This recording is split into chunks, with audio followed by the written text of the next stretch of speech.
Hi, I'm Anna and today is May 20th. The world is watching Washington this week, and every signal points toward a decision point on Iran that is now days, not weeks, away. Prime Minister Benjamin Netanyahu spoke with President Trump by phone Sunday evening about the war with Iran. The leaders discussed the possibility of renewing the war as well as Trump's recent trip to China. Netanyahu subsequently convened top aides and ministers for a security discussion in his Jerusalem office. Prior to the call, Netanyahu told his weekly cabinet meeting, "Our eyes are open regarding Iran. There are many possibilities, and we are prepared for every scenario."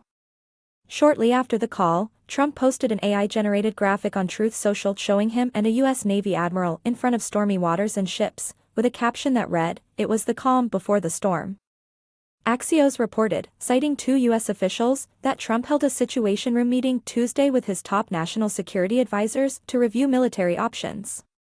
And then Vice President JD Vance stepped to the cameras and made the American position crystal clear: "We are not going to have a deal that allows Iran to have a nuclear weapon.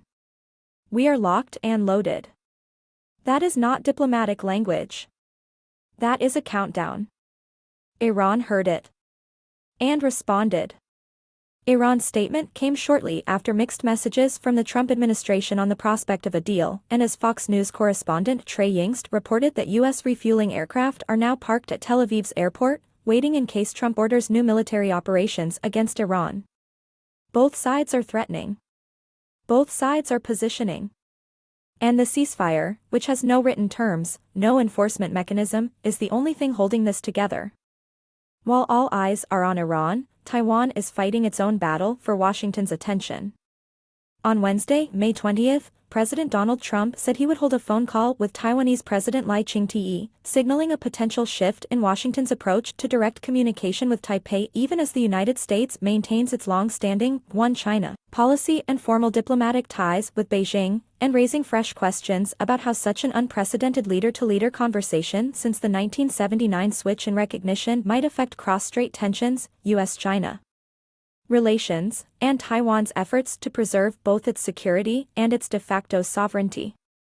Today, on the second anniversary of his inauguration, Taiwan President Lai Ching-te said that if given the chance to speak with Trump, she would tell him she hopes to continue U.S. arms purchases, which she called essential for peace.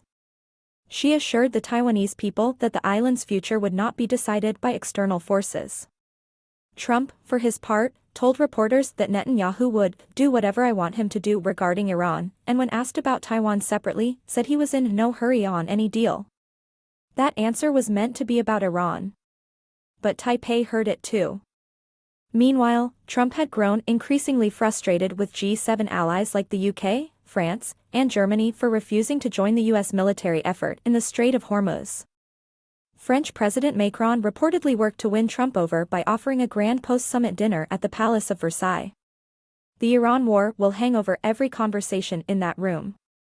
Whether it is still a war, or already a deal, by June 15 is the question nobody can answer today.